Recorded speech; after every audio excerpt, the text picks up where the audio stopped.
Welcome to Kids Storytime with KK. We had a blast at the library today.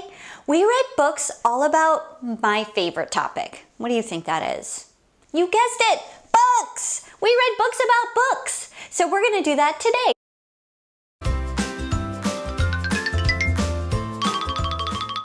Could you read me? Oh, hello. Excuse Hold on me. a second. Could you read me? Oh. Not You yet. could read me. Oh, come on. We have to do our hello song first. Could you read me? You'll enjoy We always reading start me, out I every promise. story time with the hello song, but I have a really please. impatient book friend that wants to talk to you guys. So Please. Oh. she's just gonna have to wait. Let's start out with our hello song. It goes like this. Hello, friend. Hello, friend. Hello, friend. It's time to say hello. Hello, friends. Oh, I'm Oh, so fun. goodness Oh, gracious. come on. Hold on a second. Oh, yippee. It's my friend, Mrs. Books. Hey, Mrs. Books. Oh, hello, Storytime friends. Could you read me? I'm very fun. I know. We are going to get to you. Yay! Are you She's gonna sort read of me now? impatient. Am I being read? Oh. Mrs. Books, don't you worry.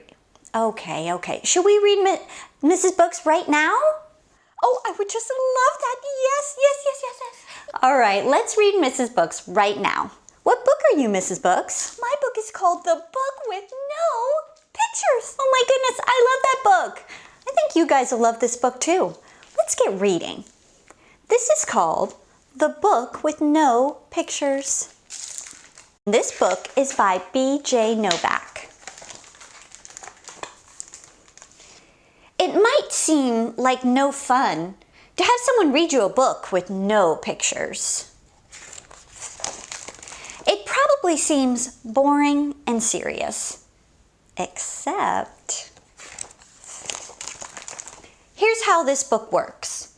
Everything the words say, the person reading the book has to say. Wait. No matter what. Oh no. That's the deal. That's the rule. So that means even if the words say blark. Wait, what? That doesn't even mean anything. Blurf. Wait a second. What? This isn't the kind of book I wanted to read. And I have to say every word this book says? Uh-oh. I am a monkey who taught myself to read. Hey, I'm not a monkey. And now I am reading you this book with my monkey mouth.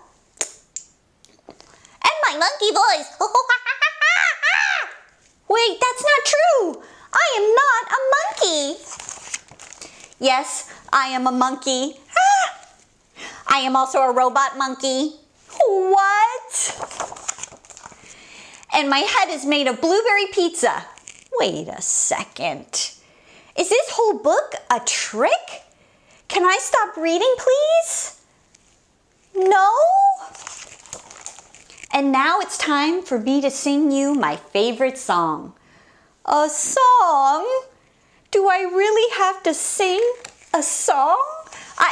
Glug, glug, glug, my face is a bug. I eat ants for breakfast right off the rug. Oh, what? This book is ridiculous. Can I stop reading yet? No? There are more pages? I have to read the rest? My only friend in the whole wide world is a hippo named Boo Boo Butt. What? Boo Boo Butt? And also, the kid I'm reading this book to is the best kid ever in the history of the entire world. Oh, really? And this kid is the smartest kid, too, because this kid chose this book, even though it has no pictures. Because kids know this is the book that makes grown-ups have to say silly things. And makes silly sounds like... Oh no, here it comes.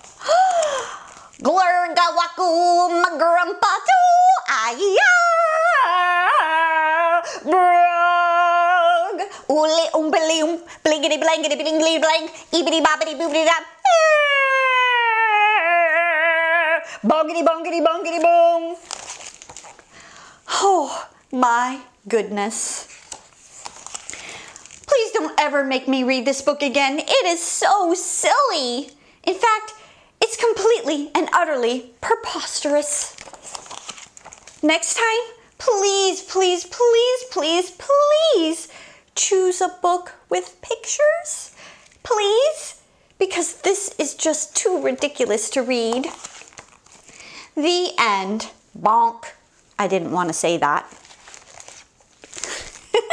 What a fun book. You need to go out today and tell your mom and dad to read it because it's really funny when they read it to you. What'd you think of being read? Were you excited? I am so happy. Yay, I'm so glad we made Mrs. Books happy. All right, we'll see you next time, Mrs. Books. Okay, now we're gonna sing one of my favorite storytime songs, and it's called Hello, My Name is Joe. Now the dilemma with this is you can only see me from waist up, but let me tell you, I'm gonna move and groove, and I hope you'll move and groove with me.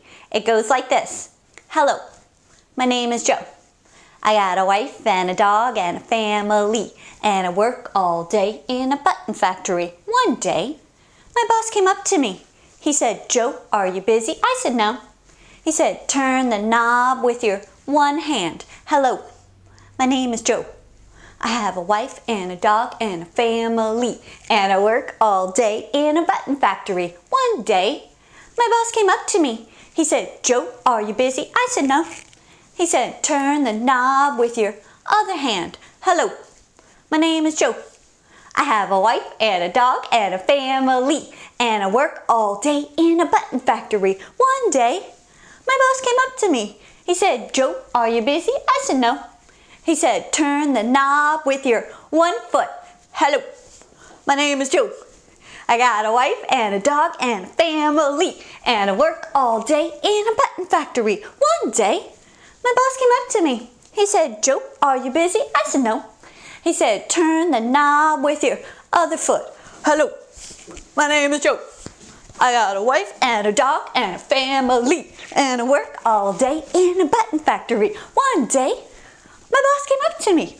He said, Joe, are you busy? I said, no. He said, turn the knob with your tummy. Hello, my name is Joe.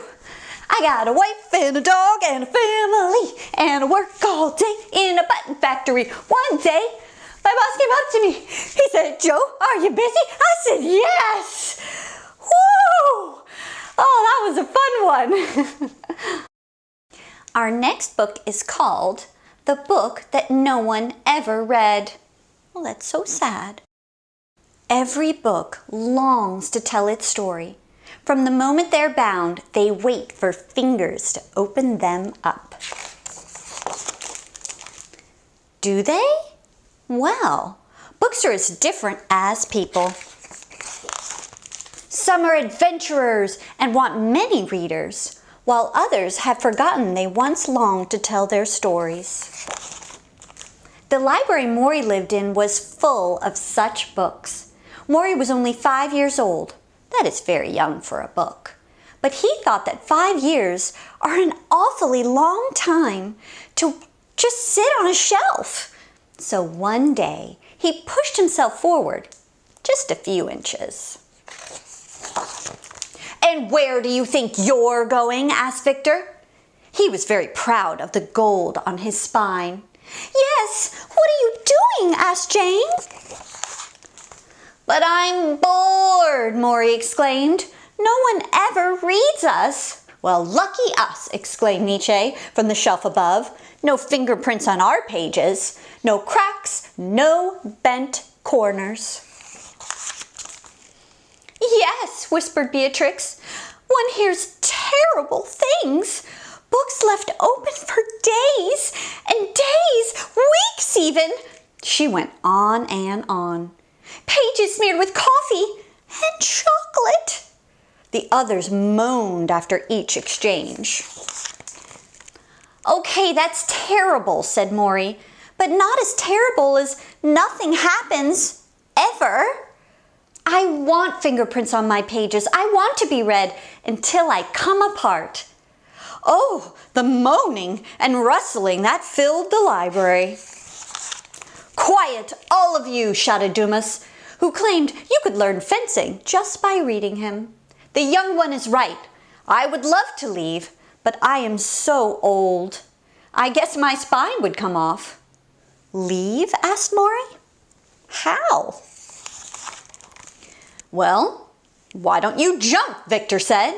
And before Maury could say wait, Victor pushed him off the shelf with a little help from Jane. Luckily, Maury landed on his back. The other books stared down at him in horror. Well, actually, some of them looked quite pleased. And just when Maury got up, the woman who dusted the pages walked in. Maury gathered all his courage and slipped through the door. Freedom! Maury ran and ended up on top of a huge staircase. He stepped closer when something furry jumped at him. Something furry with claws. And Maury fell. He fell down all the stairs. Oh, it hurt. He landed in front of two slippers, and suddenly there were fingers and eyes. The fingers were slightly sticky, but oh, it was wonderful. The fingers wrote a name on Maury's first page, and the eyes read all the words he kept for so long inside. And Maury was so happy. The end. Yay! And now it's time to say goodbye.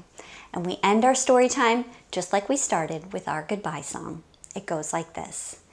Goodbye, friend. Goodbye, friend. Goodbye, friend. It's time to say goodbye. Goodbye, friends. See you next week.